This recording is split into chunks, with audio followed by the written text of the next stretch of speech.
Good morning. મજામાં બધા? આગળના લેક્ચરમાં આપણે unit 5 here we are dancing એમાં એક્ટિવિટી 1 થી 9 સુધી આપણે જોયેલું હતું. આજે આપણે એક્ટિવિટી 10 જોવાની છે. પાઠ્યપુસ્તકમાં પેજ નંબર 54 એક્ટિવિટી 10 જૂથમાં કાર્ય કરો. આપેલા શબ્દો માટે તમારી આસપાસ જોવા મળતી વસ્તુઓ કે પ્રાણીઓના નામ લખો. હવે જો પાઠ્યપુસ્તકમાં તમને બોક્સ આપેલા છે. એક છે કલર વાળું બોક્સ, સાઈઝનું અને શેપનું. એટલે કે તમે જે વસ્તુ લખો છો એની સાઈઝ કેવી છે અને એનો શેપ કેવો છે એ તમારે જોવાનું છે. કલર તમને આપેલા છે red, orange, yellow, green, blue, brown અને બ્લેક. એટલે કે તમે જે કલર જોયા છે એ કલરની વસ્તુ તમારી આજુબાજુમાં કઈ કઈ છે અથવા તો એવા કલરનું પ્રાણી છે તો એ તમારે એક કલરના બોક્સમાં લખી નાખવાનું છે. સાઈઝ, એની સાઈઝ કેવી છે? સ્મોલ એટલે કે નાનું છે, લાર્જ એટલે મોટું છે, બિગ એટલે પણ મોટું, શોર્ટ એટલે ટૂંકું છે, ટોલ એટલે કે ઊંચું છે, થીન એટલે કે પતલું છે અને ફેટ એટલે કે જાડું છે. એની સાઈઝ પણ લખવાની છે. અને શેપ, રાઉન્ડ એટલે કે વર્તુળ રાઉન્ડમાં છે, વર્તુળમાં છે આકારમાં, સ્ક્વેર એટલે કે ચોરસમાં છે, રેક્ટેંગલ એટલે કે લંબચોરસમાં છે કે પછી ટ્રાયેંગલ એટલે કે ત્રિકોણમાં છે.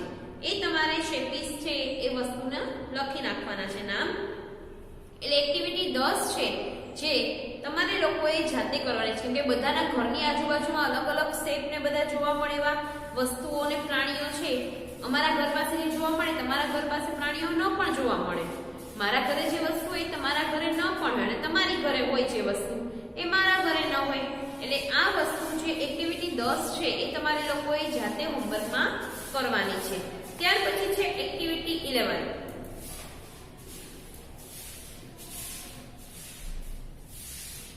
જૂથમાં કાર્ય કરો. આપેલ ફૂલમાં દર્શાવેલ રંગ કે આકારની જુદી જુદી વસ્તુઓના નામ શિક્ષકની મદદથી લખો.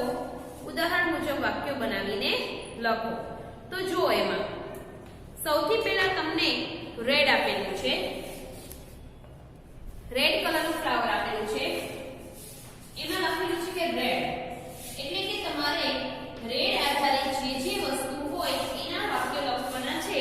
તો સૌથી પહેલું તમને ઉદાહરણ માટેનું વાક્ય આપેલું છે અ ફ્લાવર ઇઝ રેડ એટલે કે લાલ કલરનું ફૂલ છે. હવે એવી જ વસ્તુ લખવાની કે જે લાલ કલરની હોઈ શકે. તો આપણે 1 નંબર તો આપેલું છે કે a flower is red. Second નંબરમાં લખીએ a tomato is red. Tomato પર લાલ રંગનું જ હોય ને. થર્ડ નંબરમાં છે an apple is red એટલે કે સફરજન પણ લાલ રંગનું જ હોય છે. અને ફોર્થ નંબરમાં a ribbon is red. અહીંયા તમને ચાર વસ્તુ લાલ કલરની આપી દીધેલી છે. એકમાં તો ઉદાહરણ આપેલું છે કે રેડ કલરમાં a flower is red, a tomato is red, an apple is red અને અ રિબન ઇઝ રેડ. ત્યાર પછી બીજું ફ્લાવર છે એમાં તમને આપેલું છે યલો કલરનું. કે યલો કલરની જે વસ્તુ હોય એ તમારે લખવાની છે. જોઈએ એમાં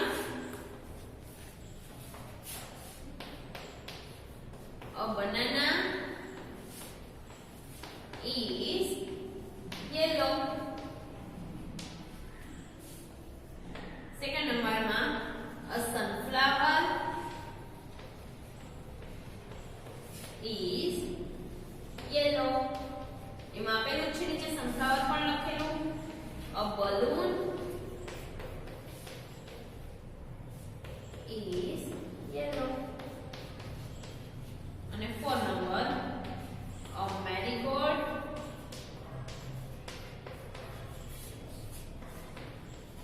is yellow. કે જે વસ્તુ યલો રંગની છે આપણે લખેલી છે જોઈ લેશે બધા. પછી આપણે આગળનું એક કલરનું બાકી છે જે લખીશું.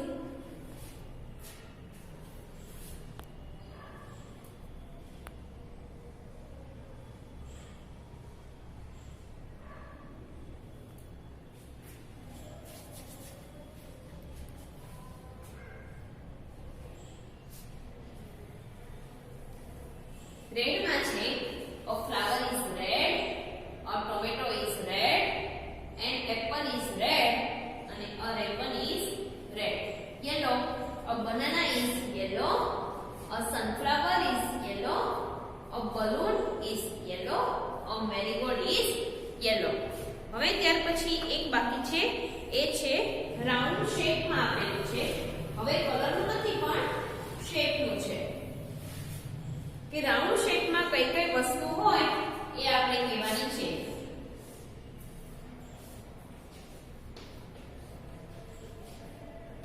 એમાં એક સેન્ટેન્સ તો આપેલું છે આપણને કે a ball is round. બોલ તો બધા રાઉન્ડ જ હોય.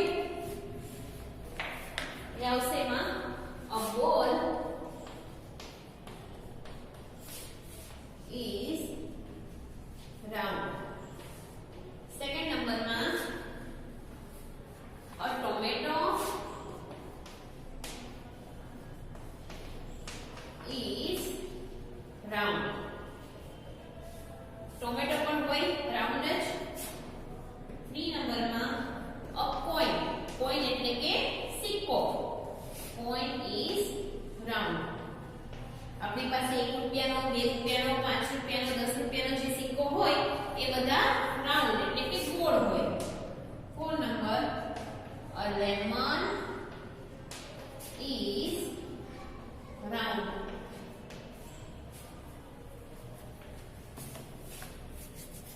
રાઉન્ડ શેપ માં જોઈએ a ball is round, a tomato is round, a coin is round અને a lemon is round. આ છે આપણી એક્ટિવિટી 11. હવે છે આપણે જોઈશું એક્ટિવિટી 12.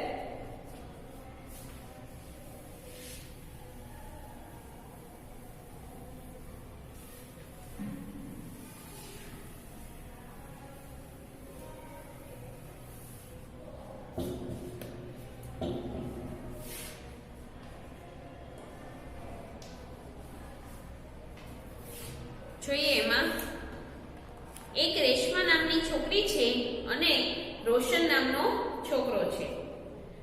બે વચ્ચે શું વાતચીત થાય છે જોઈશું આપણે. Reshma says my dog is big. એટલે કે રેશમા કહે છે કે મારો કૂતરો મોટો છે. ચિત્રમાં જોતા પણ આપણને ખબર પડે જ છે કે રેશમાનો જે ડોગ છે એ રોશનના ડોગ કરતા મોટો છે. અને રોશન એટલે રેશમા જ પોતે કહે છે કે રોશન યોર ડોગ ઇઝ સ્મોલ. રોશન તારો જે કૂતરો છે એ નાનો છે. Reshma says my dog is black. Reshma કહે છે કે મારો કૂતરો છે એ કાળો છે. અને યોર ડોગ ઇઝ બ્રાઉન. તારો જે કૂતરો છે એ બ્રાઉન એટલે કે કથ્થઈ રંગનો છે. Reshma says my dog is active. Reshma કહે છે કે મારો કૂતરો છે એકદમ એક્ટિવ છે. કૂતરા તો અમે હોશિયાર જ હોય. એટલે રેશમા કહે છે Roshan your dog is also active. એટલે કે મારો કૂતરો પણ એક્ટિવ છે એટલે કે હોશિયાર છે, ચપળ છે. તારો કૂતરો પણ હોશિયાર અને ચપળ જ છે. હવે એ જ રીતે રેશમા અને રોશનની બિલાડીઓ વિશે લખો. એ જ રીતે આપણે રેશમા અને રોશનની બિલાડી વિશે લખવાનું છે. ઉપરના ચિત્રમાં કૂતરાનું આપેલું છે અને નીચેના ચિત્રમાં હવે બિલાડીઓનું આપેલું છે.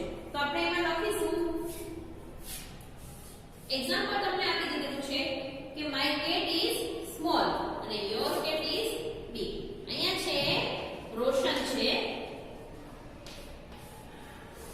અહીંયા આપણે એના સેન્ટેન્સ લખીશું. અહીંયા છે રેશમા છે. અહીંયા આપણે એના સેન્ટેન્સ લખીએ.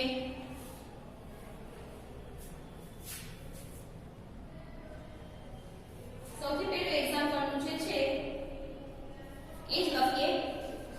રોશનના ખાનામાં માય કેટ ઇઝ સ્મોલ અને રેશમાના ખાનામાં આવશે your cat is big. Second number my cat is black અને યોર કેટ ઇઝ બ્રાઉન.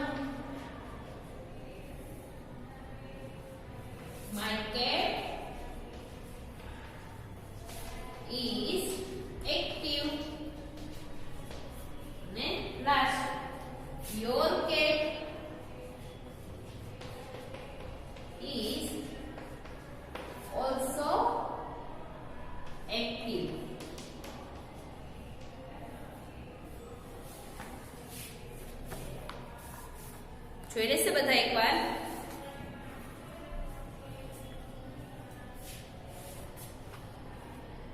રોશન કે છે my cat is small, my cat is black અને માય કેટ ઇઝ એક્ટિવ. અને રેશમા કે છે your cat is big, your cat is brown અને your cat is also active. ત્યાર પછી આપણે જોઈશું હવે એક્ટિવિટી 13.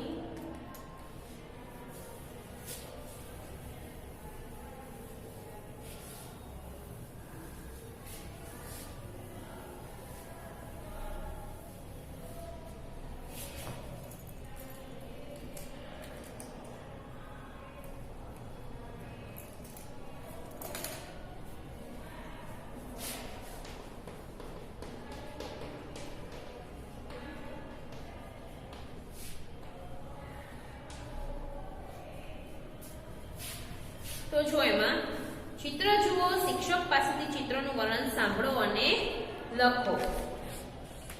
સૌથી પહેલા છે પતંગનું ચિત્ર. તો પતંગમાં આપે છે ધીસ ઇઝ અ કાઇટ, એટલે કે આ પતંગ છે. ઇટ ઇઝ રેડ, તે લાલ છે. અને ઇટ ઇઝ નોટ બિગ, તે બહુ મોટી નથી. ત્યાર પછી આપણે નીચે લખવાનું છે એક ટેબલ આપેલું છે.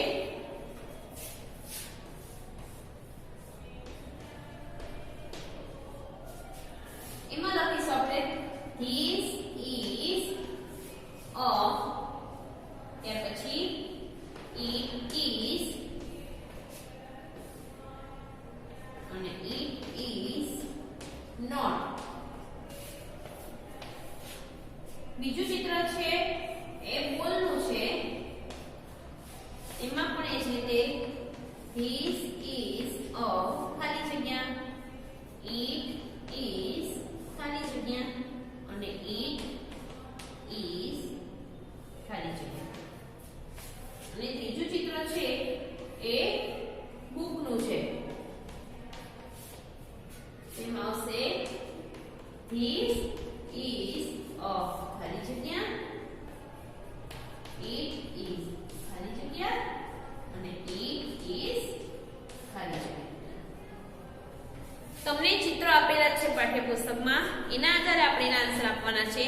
એકવાર બધા પોતાની જાતે જોઈ લેશે પછી આપણે એના સાચો આન્સર લખીશું.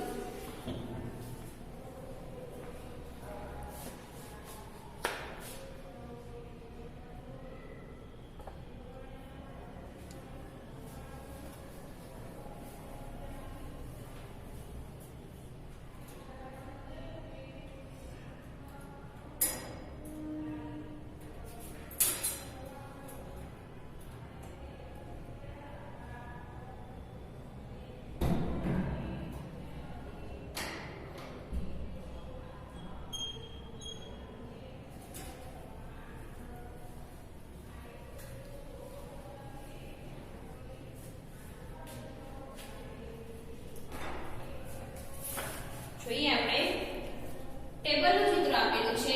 તો ધીસ ઇઝ અ ટેબલ. કૌંસમાં આપેલું છે તમને કે ટેબલ છે કે બેન્ચ છે, તો એમાં આવશે ટેબલ. ત્યાર પછી છે ઇટ ઇઝ ખાલી જગ્યા, બ્લેક કે બ્લુ, તેનો કલર કેવો છે, તો એમાં આવશે બ્લુ. ટેબલ છે એ બ્લુ કલરનું છે.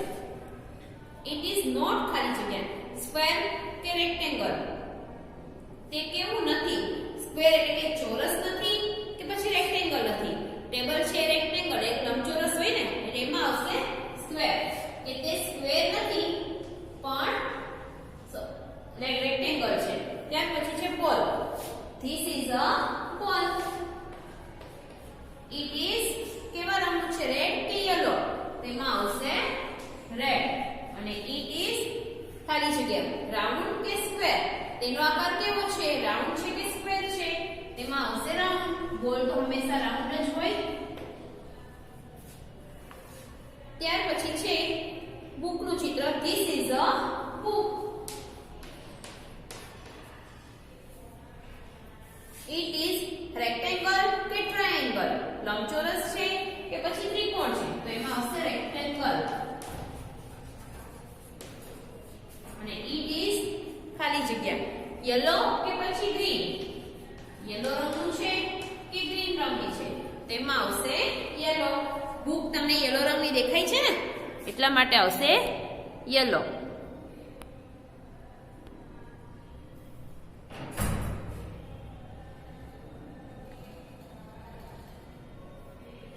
ફરીથી જોઈ લઈએ આપણે કે this is a table, it is blue અને ઇટ ઇઝ નોટ સ્ક્વેર. આ ટેબલ છે તે બ્લુ રંગનું છે અને તે ચોરસ નથી. ધીસ ઇઝ અ બોલ, it is red, it is round. આ બોલ છે તે લાલ છે અને તેનો આકાર વર્તુળ છે. ત્યાર પછી છે બુકનું ચિત્રમાં કે ધીસ ઇઝ અ બુક,